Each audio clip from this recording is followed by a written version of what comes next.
I am so glad you convinced me that the family car should be the Defender 110. It is so beautiful inside, it's so comfortable, and it just feels indestructible. Yes, it really is. I've been waiting a long time for the new model to come out. The Defender 110, I'm telling you, it's my favorite car of all times. It's my third one. You know, I have stories of going off road. The guy managed the group. He was like, "What are you doing in this beautiful car?" I'm like, "I'm going off road." He's like, "Are you sure? Because you can use one of ours." And then they look like Mad Max cars. I'm like, "No, no, no, no, we're going to do this." And he was shocked. Wow. Well, it's great because the Defender has been reimagined for 21st century adventure, and its unparalleled off-road ability as well as its robust interior are invaluable whether you're headed towards uncharted territory or just a weekend of exploration. The Defender 110 tackles challenging surroundings with absolute confidence. The SUV conveys strength outside and in, featuring peerless technology like an intuitive driver display and an award-winning infotainment system. That's my favorite part, to keep you connected no matter where the journey takes you. Adventure is unique to everyone, and so is the Defender. Choose from the two-door Defender 90, the four-door Defender 110, or the larger Defender 130 with the ability to seat up to 8 passengers. You'll find uncompromising performance in all three. So pack up and go even further with the Defender 110. Learn more at LandRoverUSA.com/Defender.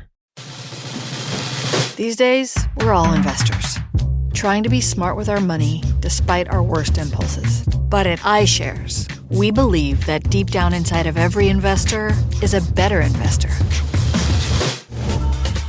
One that's just waiting to be let out. Explore iShares ETFs and insights and let your best investor out. Visit iShares.com for more information.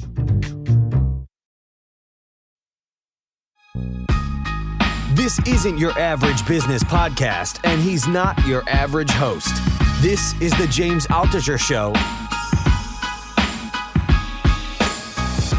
Today on the James Altucher Show. A few days after I did this podcast, I went to this conference about human rights, but there was stuff on crypto. And Bitcoin is really important because it's literally the currency of revolution. Like, if you're a dissident or an activist, you can't use your country's currency because they'll kind of track your movements. So Bitcoin is how they accept donations often. And then the NFT thing came up because it's really hard for some of these activists and dissidents to get money to support their cause. You know, with an NFT, one of the small aspects in the business model of an NFT is if you sell a work of art and then someone resells it, and then someone after that resells it again, you get a royalty. So unlike in the art world, where if I sell a painting for $1, but then someone sells it 10 years later for $100 million, I don't get a piece of that if I'm the artist. So that's an interesting aspect of these NFTs, whether it's art or some other part of the business model. So I was explaining this to some of these artists, and they were like, oh, this could be a good, creating art as an NFT, like revolution art where it explains the story, and then creating it as an NFT, the more people resell it, the more money is raised for whether it's, helping raise awareness about the dictatorship in your country or the people who are being killed or mistreated or whatever.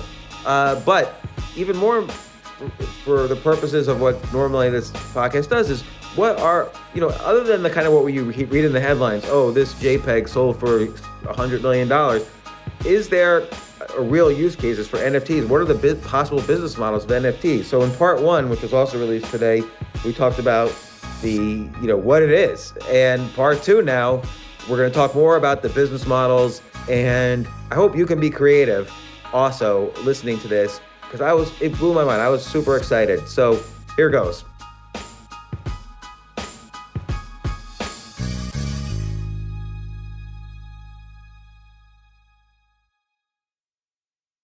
Yeah, so Andy and Josh, are you working together on the same project, or are you working on different projects?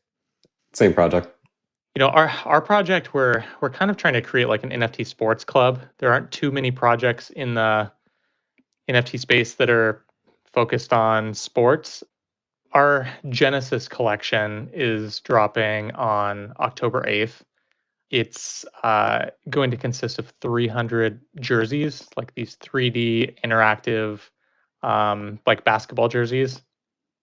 And those are kind of going to act as like a top level membership token to. So let me try to understand. So you say 300 basketball jerseys. It's not actual jerseys. It's like an image of a jersey, or It's like a 3D jersey. okay, but like a real player's jersey, or So we're actually doing all of our own designs. Some of them are kind of inspired by different NBA jersey designs, but all the creative is original. okay. A lot of the NFT projects that have 3D assets, when you see them on, for example, the OpenSea marketplace, they are just like animations, like an MP4 or a GIF animation that just kind of loops. A lot of them are for these 3D assets, like a 360-degree spinning animation.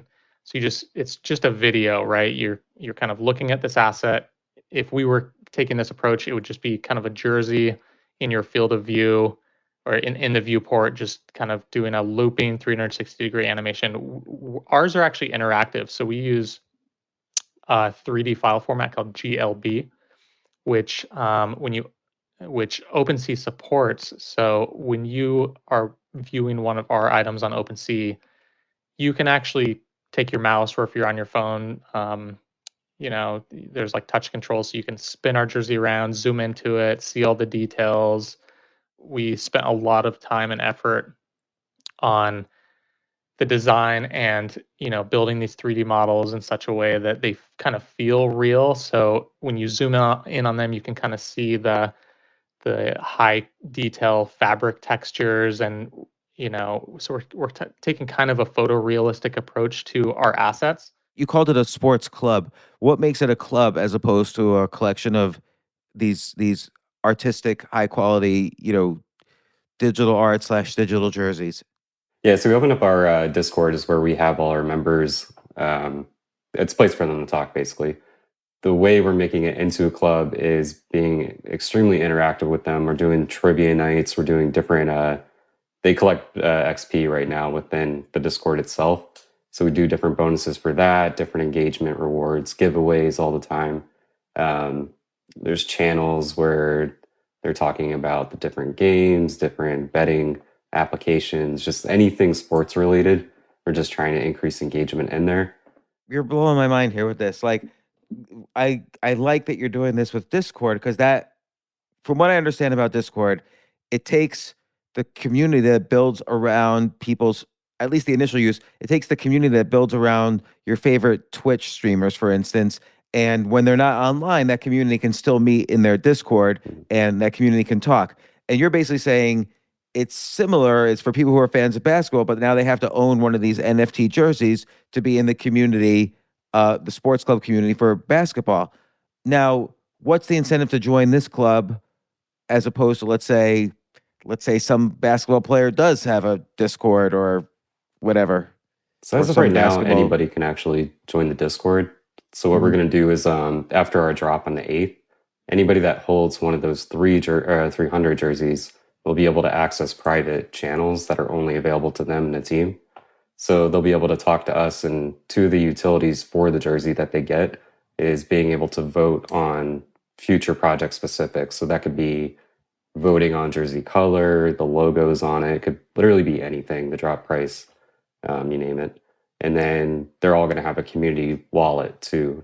So those 300 will be able to vote on the operations for that community wallet.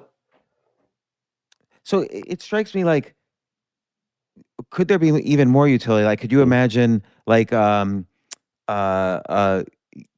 into sports, you're into basketball. What about a fantasy sports type of thing where I can basically create and then buy an NFT using your system, which has my fantasy league in it. And then I'm allowed, because I have this NFT, I'm allowed to join the club and participate in this in the game, in the fantasy league, and then also in discussions on the Discord. Like, I almost see that as like an even more scalable version of what you're doing. But maybe I'm not. I mean, I love what you're doing too, but it's just it's making me think of other ideas now involving sports. Their Discord is so much fun. I think it's crazy. Yeah. Because people love basketball and they're talking about it. It's sports, though. It's not just basketball. Yeah, so we're aiming to do everything. And essentially, what we always say to people is we're aiming to be the Nike of the metaverse.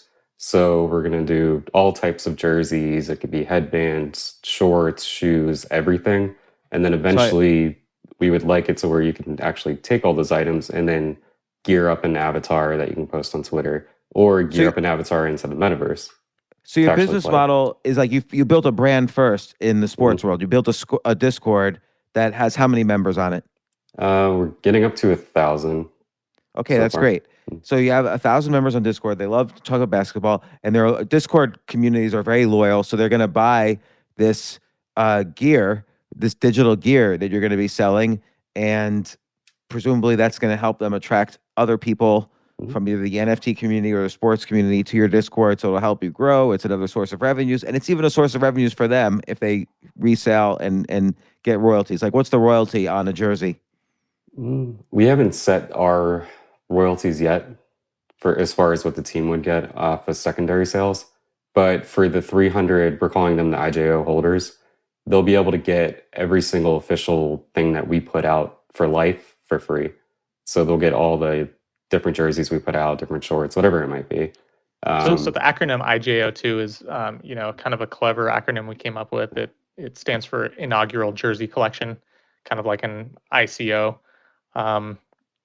You asked about like what the kind of membership entails. And earlier in the conversation, we talked about like utility, right? So, one of the kind of big selling points for these IJO jerseys for our Genesis holders is that and one of the reasons that the Genesis collection is so limited at 300 items when a lot of the current projects coming out are closer to 10,000 items is because we want to make our top level membership pretty exclusive and highly desirable, and give people a reason to try to buy into this top level membership by giving them just really attractive benefits, which are easier to deliver when you have kind of a smaller top level membership, fewer people in the club. Like Josh just mentioned, we're going to be giving away one free asset from all of our future collections to IJO holders.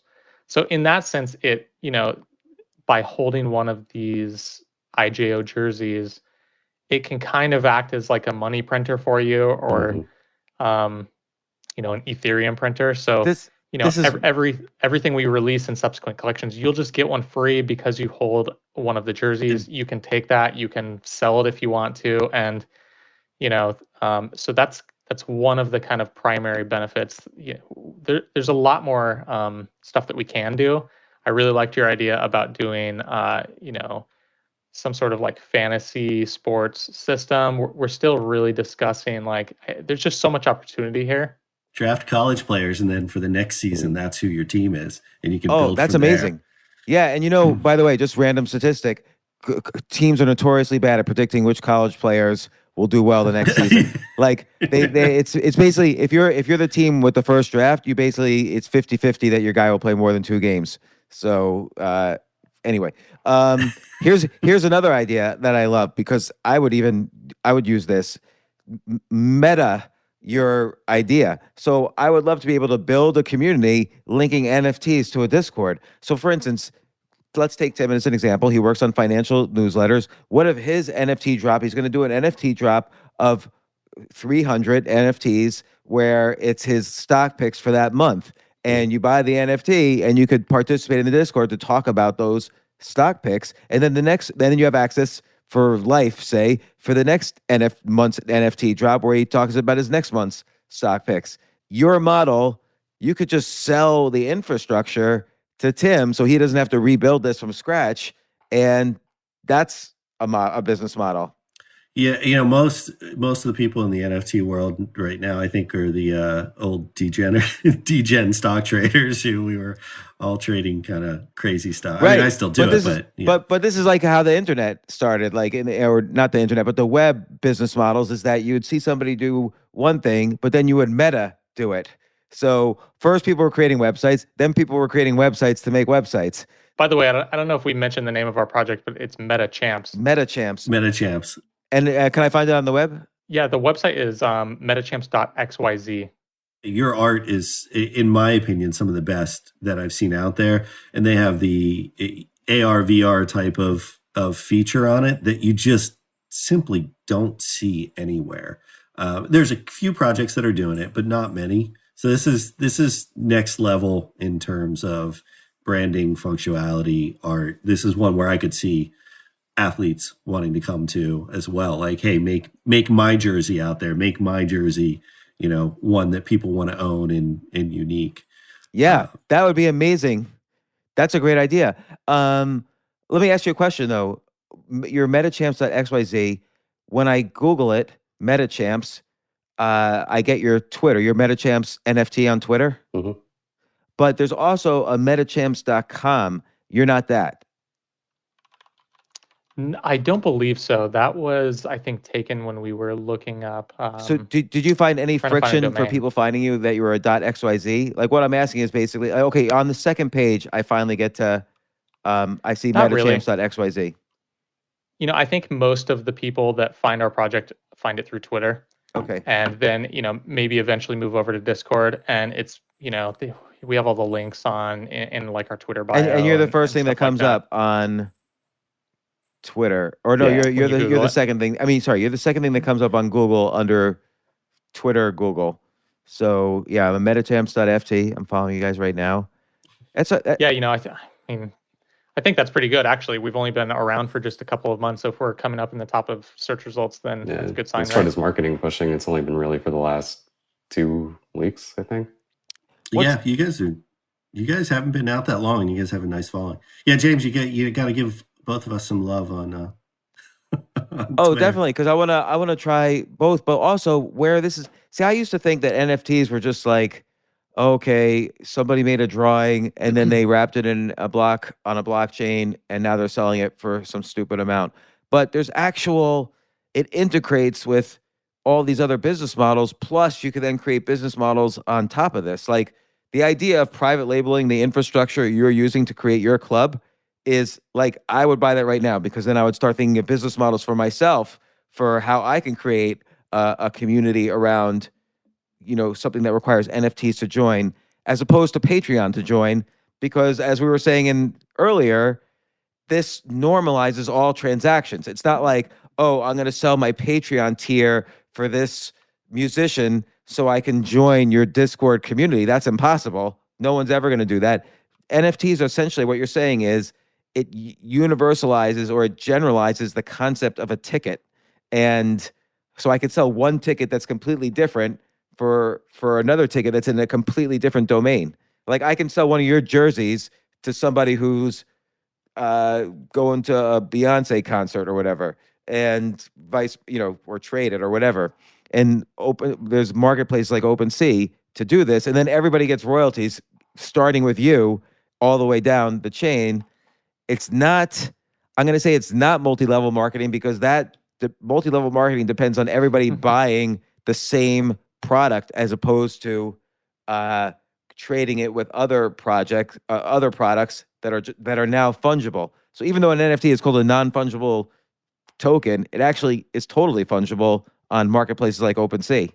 It is. It's kind of, the idea of, we talk about non-fungible. The idea is just, that comes down to kind of like misuse and fraud is really what it comes down to, in terms of you being able to use it in multiple places or similar things. We say this is non-fungible, but yet all 10,000 in this collection have the same rights, and they don't always do that, some different. So there is some fungibility to it. It's just that these are the 10,000, and you have to look at the project as non-fungible as opposed to it's like the token contract itself. specific. The non-fungibility is like contract specific, and it really just depends on how the creators wrote the smart contract and what kind of terms are defined by that smart contract that determines, everything related to the project. Really, that's a better way to explain it.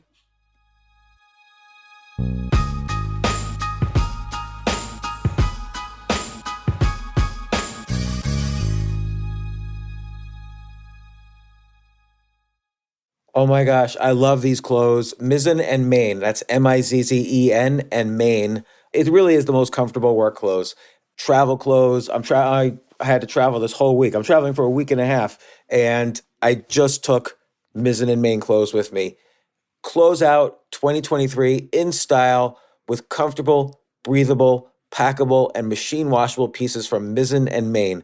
As you wrap up your year-end goals, enjoy a Mizzen and Main dress shirt that you can wear confidently. I like that they've very just nice, solid colors. I don't really like to get all fancy in patterns and everything, although they do have some pattern shirts, but very comfortable clothes, stretchable pants. It's just super comfortable, but they look professional and you can wear them casually or professionally.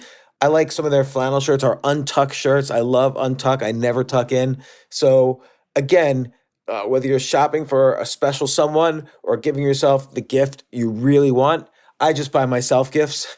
Mizzen and Main is the perfect gift for any guy who works, travels, and or cares about looking and feeling great. As you could tell by my many photos across the internet, I care about looking fantastic. I'm practically a model. And let's be honest, every guy loves to look great. So again, shop now at mizzenandmain.com and save 20% when you spend $130 or more using promo code James. That's promo code James at Mizzen and Main, Mizzen and Main.com.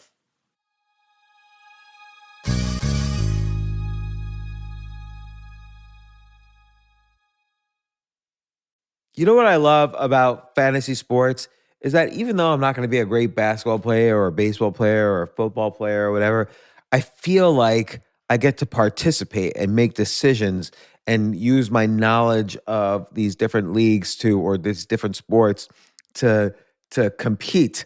So it's like I can pick my team or I can pick my favorite players and I could use my knowledge to make predictions and maybe even make money. So with the basketball season here, you can now pick combo projections across football and basketball from the Specials League on Prize Picks. This is a league created specifically for combo projections that include two or more players from different sports or leagues. Want to play alongside some of Prize Picks' favorite players like rapper Meek Mill and comedian Andrew Schultz, who's also been a guest on this podcast, and I've been a guest on his? You can now find community plays under the promos tab of the app to view entries for some of the biggest names in the Prize Picks community each week. Look, Prize Picks even offers a reboot policy so that your entries stay in play even if one of your players gets injured. For football and basketball games, if you have a player who exits the game in the first half and does not return in the second, that player is rebooted. Prize Picks is the only daily fantasy sports platform with an injury insurance policy. What? So I love playing it. I love anywhere where I can use analytical ability with my interests to demonstrate some skill and maybe make some money. And I like the game-like aspect. I do wish they had chess as a category on prizepicks.com, but I'll settle for what they've got. Maybe I should make my own fantasy chess league. But in any case, I love Prize Picks. Go to prizepicks.com/James. Use code James for a first deposit match up to $100. That's the easiest $100 you're ever going to make. So that's prizepicks.com/James and use code James. Daily fantasy sports made easy.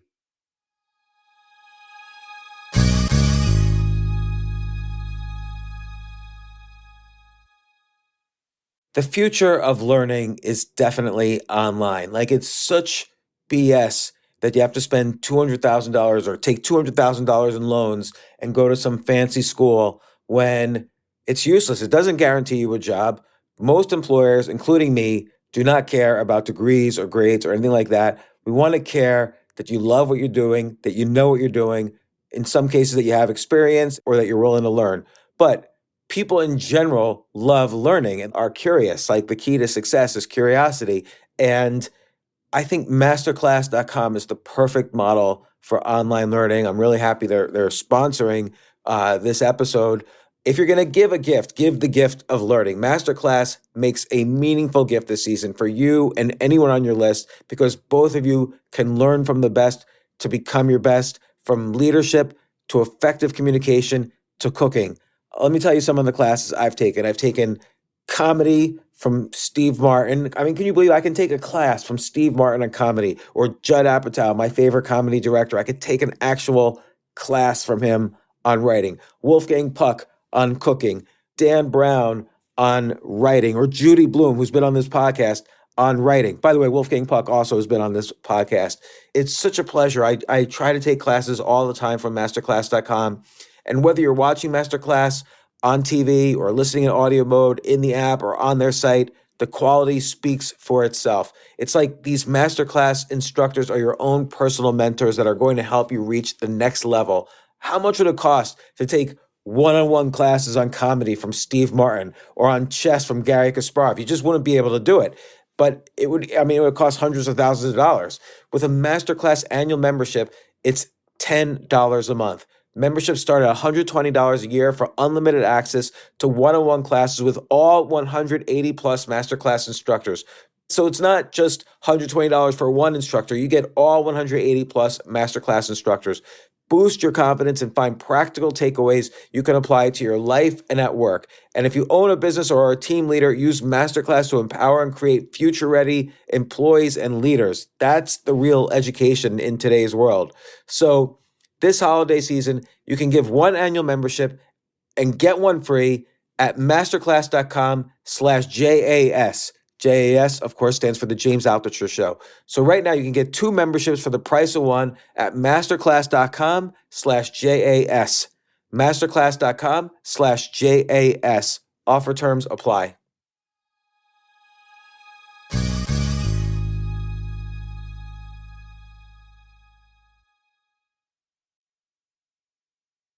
I love how it changes the definition of a transaction for me and a marketplace for me. So like Tim, for instance, let's say you have a community where you give stock picks, and Kamal Ravikant has a community that picks venture deals.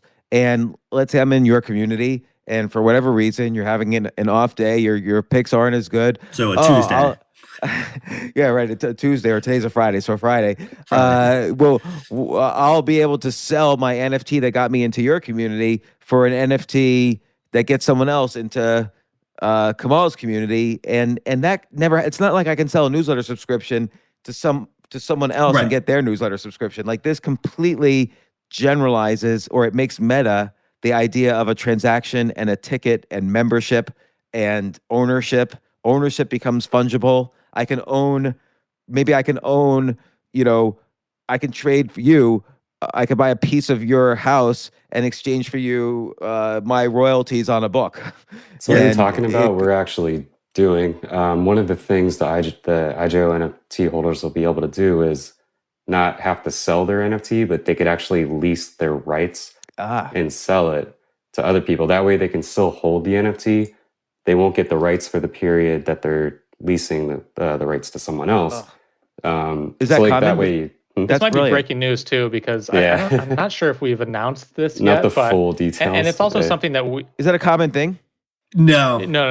We haven't seen this anywhere in the space yet. We're doing it with our weapons, but it's a hard build where somebody, if you've got a lot of weapons and you're not using them all, you can put them into a rental unit and somebody can rent the weapon and use it, kind of thing. Okay, I think this is the fourth business model discussed, but why don't you create the infrastructure so anyone can take any NFT and turn it into a leasable NFT? That's what I would love to do. It is much harder. It's much harder to do than you think, because hence $1 billion as opposed to $1 million. Yeah. Maybe James, that's the finance. project we work on with you, James. Yeah, I was going to say, too difficult. My background is finance. You don't think Bob and I have been discussing this on how to use? We actually consult with a company. We actually consult for a company that had that idea of collateralizing NFTs. The issue that they ran into, they only want things that are backed by physical goods, and then they want you to send the physical good to their vault, meaning like, hey, I've got a Rolex and I want to turn it into an NFT and I want to borrow against it. They're saying, that's great. Send us the Rolex. We'll create the NFT. We'll sell that, a portion of that. We're saying that's not going to work. How many people are going to take the art off their wall or pick up their house and send it to, they're not going to send you their title. No, but that makes me think, though, you can make a pawn shop of NFTs. That's related to the pawn shop model. It's kind of how we're doing it. It's like the way we're doing it is they send it to our multi-signature wallet. That way there's all the security, your NFT safe there. Once we receive their NFT, then we issue what we're going to call a loaner rights NFT that we list for them under our separate collection. Oh man, That's a great idea. This is Genius. really great. So you could do that with any of these NFTs. This is really, And that just lasts. It's that loaner NFT has a defined sort life. of duration. So you could say, I want to sell the rights to my Meta Champs IGO jersey for the next 30 days, and you forfeit all of the benefits that you would get for owning that NFT for those 30 days, and hand those over to whoever wants to buy that leased NFT, whatever you want to call it, for the duration. It's genius. Can I ask, why is this so complicated? Because you can make a block, move a copy of the NFT into that block, and then change the ownership of the block and put a time limit on it. It doesn't seem like it's that complicated. It could all be done in a contract, probably. Yeah. You can do it. It is just out of the abnormal. So a lot of the projects, present company excluded, a lot of the projects we see are cash grabs. I mean, let's face it. It basically, like for us, we funded the entire game before we sold a thing. We did not sell one NFT. We funded the entire game. Most projects, and I know these guys have done a ton of work on their project before they've sold a thing. A lot of projects, the only thing they do is the base art, then they mint, and then everything else is, once we're 100% sold out, we're going to begin development of XYZ, as opposed to actually having something being developed alongside of the art. Sure. That makes so total sense. You know, a lot of those. I'm just getting excited. We're but gonna see a lot of those things never come to fruition. We all know it. I mean, it's gonna be highly disappointing. So that's why you haven't seen the things like you're talking about, James. Is they're extra steps. They require commitment. They do require a cost, and they require time. Yeah, and we're still like not in every internet project 1995. Like we're not. Yes. We don't know 100% where it's all going. We just know it's going. But, correct. So tell me again. So it's Robo Rampage. That game's coming out this month. It's Meta Champs, which if you go to search for Meta Champs NFT on Twitter or go to metachamps.xyz, you'll find your site. When's your official launch? And what's your Discord? October 8th. And the Discord link, people can find it through our Twitter. Okay. We'll send you ones and you can tweet them out for us. And can you guys come back on in a few weeks? And I want to discuss these STOs, DAOs, and what are possible. I bought a planet last replacements. night. I broke down and I bought a planet last night. I should have bought like 3 or 4, but I feel like they're all of these things are connected somehow. But maybe you could explain to me how and how we can all benefit. Meaning the listeners as well. The easiest way to benefit is just to buy NFTs in MetaChamps and Robo Rampage. There you go. All right, that's what I'm doing. There's a lot of other projects. Admittedly, there are a lot of other projects that I am invested in. Why? Because I can see beyond our own project. There are a ton of opportunities out there. Certainly, people like to talk about aping into one project. I'm still a diversification. Find art that you like. Find leaders in project dev teams that you support and things that you can get behind and say, I love this concept. I love this idea, but have multiple ones because it's like the NFL draft. There's a subtlety of, we don't know what's necessarily going to shoot up popularity of the next project. So you've got to have. Well, let's end with this. Like what's the last NFTs all three of you bought? I was saying, I will check for you right now. I bought a couple of those, the Meta Hero planets, planetary DAO planets. I bought Uranus last night. That sounds weird saying, but yeah, I bought that one too, and I bought a Neptune. That's another project, James. That might be worth looking into for you. It's called the Meta Hero. It was a project that was originally called the Punks comic. I think that project still exists, but they have kind of a second project now called Meta Hero. They're doing a lot of really very cool, innovative stuff in the space too. Are one of the big players. Their project is another blue chip of the few NFT blue chips. And that one would be a great one for you to look into. They're just doing some really cool stuff that I think would give you some ideas. Okay, so I'm on OpenSea. I've never visited OpenSea before. I searched for Meta Heroes, and it says price like 150 for something.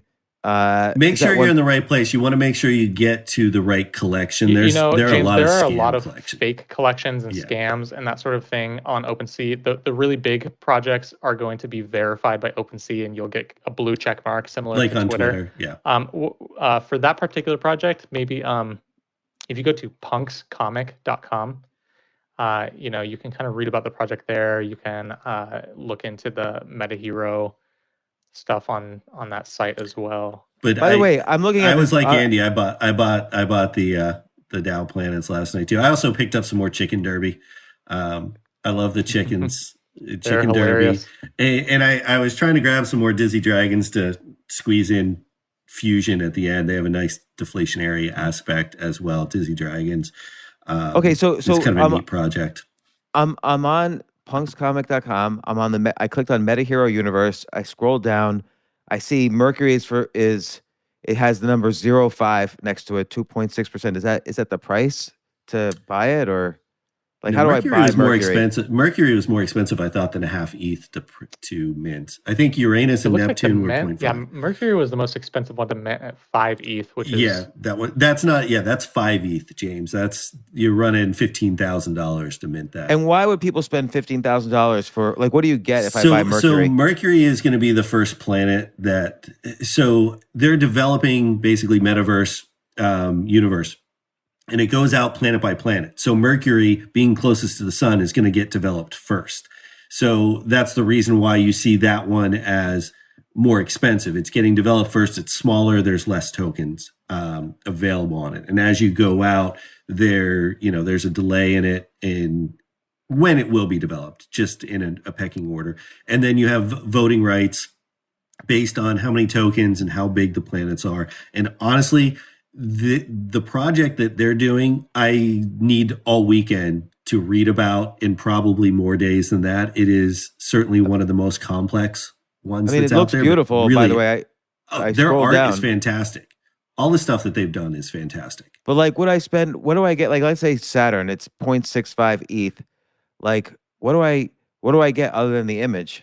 It's a DAO too. So, James, you've been in the crypto space for a long time, so you're probably already familiar with it. DAO is a decentralized autonomous organization. And at least in the NFT space, if you're a part of a DAO, which a lot of these projects have started to set DAOs up, the kind of most persistent benefit that you get for being a part of a DAO is voting rights on the project. So if you own one NFT token, you probably get one vote towards project initiatives and things like that. And this one's getting a pass too on what the sidekicks. I think if you have a planet, you get a mint pass for the sidekicks. Mm-hmm. And the sidekicks, James, you see them right above the planets right there. There's kind of 3 small images of some creature-looking things. Those are, avatars. They would kind of fit into the PFP, the profile pick project or profile pick projects that are out there right now. By owning one of these, as far as I understand it, I'm kind of with you, Tim. Like their project is so complex. I don't know everything that I don't know all the details about MetaHero and Punk's comic. But I believe that if you own one of these planetary DAO tokens, then at some point in the future, whenever they decide to release these, they're calling them sidekicks. Whenever they release these new avatars, I think you can claim one for free if you own a planetary DAO token. And their kind of top level meta heroes. Meta heroes are avatars as well, and the floor price, like the minimum price that you can buy a meta hero, is several Ethereum right now. So if you think that the sidekick avatars are going to be worth a portion probably a portion of what the meta heroes are right now, then buying a planetary DAO token for 0.5 Ethereum or 0.65 Ethereum is probably a pretty good bet. It's a solid risk reward. I see they're kind of interconnecting a lot of different things that may or may not have value. So they're kind of diversifying the reasons why someone would buy one of these NFTs. Yeah. So for instance, Meta Hero owners will be able to stake their NFT or play for POW tokens, which is a future in-universe currency. So, and the POW tokens will be used for in-game performance boosts. So it's very clever. Now, All right, so Tim, understand this is a huge, that's a huge mint, by the way. And I know you got to wrap things up here. No, but what's the last token? So you bought. Okay, so I bought one Uranus. of those. I bought Uranus. We picked up, so Chicken Derby introduced their naming of chickens, and I could not resist, buying a few more Chicken Derbies so I could name them. So I have like Bad Mother Clucker for one of my chicken names, and Cluckaroo Bonsai, because I'm a little bit older than that. But Chicken Derby is another NFT game, and I'm big into supporting the other NFT games. So picked up a couple more Chicken Derbies yesterday. What else did we add? Added 2 more Glue Factory, which I'm just a big proponent of that project. I have a couple Paladin Pandas. I think I'm down to 1 though. I flipped a couple of those. And the big question is, what am I trading, or what did I buy to own? The things I've bought to own recently are Chicken Derby, there's Zed Run, there's Glue Factory, Deadheads, Vogu Collective. Those are the things that I've been buying to own. Dizzy Dragons. But in terms of trading, I wouldn't even say the names I'm trading because I'm looking to flip them. And I know I'm only going to hold them for a day to a week. I got slammed on Bastard Penguins, and that is the actual name. I got caught chasing there. Definitely took a little bit of a hit. So and Josh, what's the last NFT you bought or traded? One of my friends actually, Bonart. It's Robert Bon. What is it? Oh, it's just one of his animations. He's a animator for Adult Swim and a lot of other shows. Can you I love spell his name? Robert. Yep. On OpenSea, it's just BOHNART. Okay, so when I read this, there's like 28 items for sale, and it's like, here's one that's 0.06 ETH. Yeah, so I could see if you're a real big fan of this guy, why not? Like, there's artists I would own something like this, as opposed to just stealing the JPEG or whatever. because the idea is there's other fans, it might go up in value.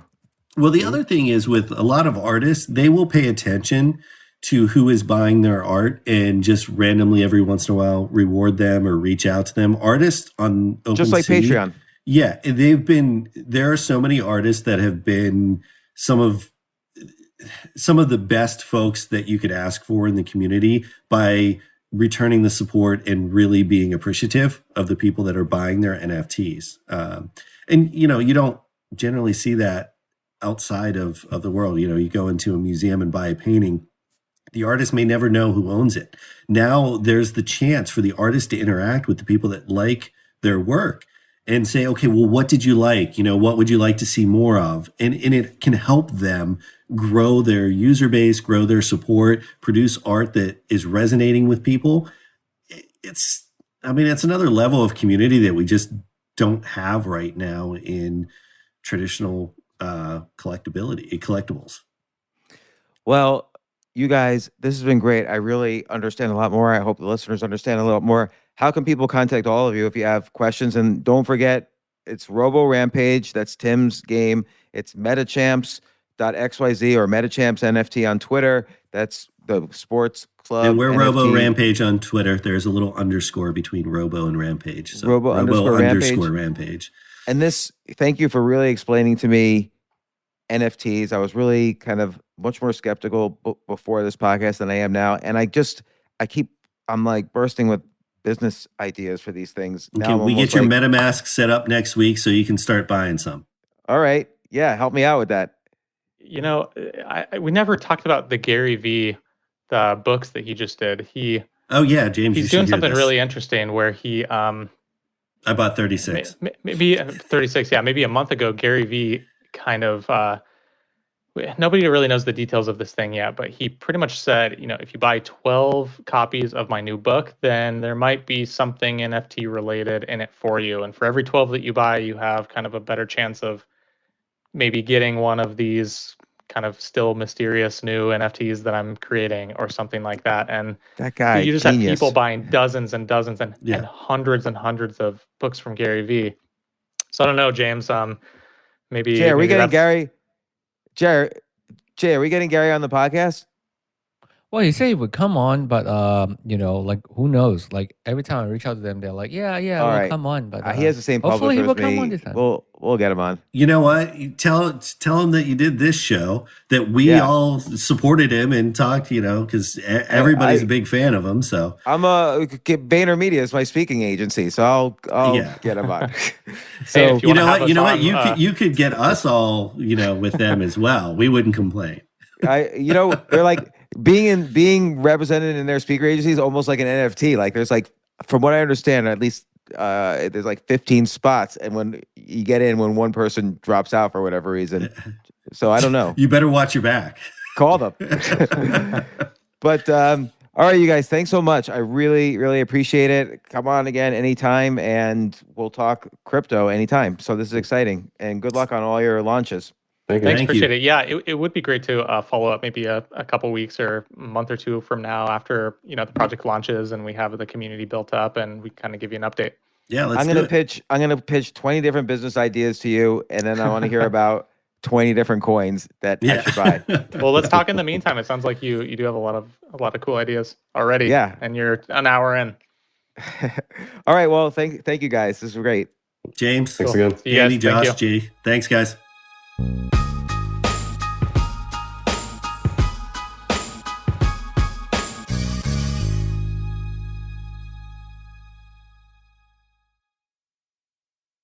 Your daily dose of gaming just got way more epic with the Snapdragon processor powering the Samsung Galaxy S23 Ultra. Snapdragon processors give you the premium mobile experience that triggers your inner champion. Whenever you want, wherever you want. Get ready for edge-of-your-seat performance, advanced customizations, ultra-realistic graphics, and adrenaline-boosting speeds that have the power to move you in more ways than one. Follow us on Instagram at Snapdragon Official.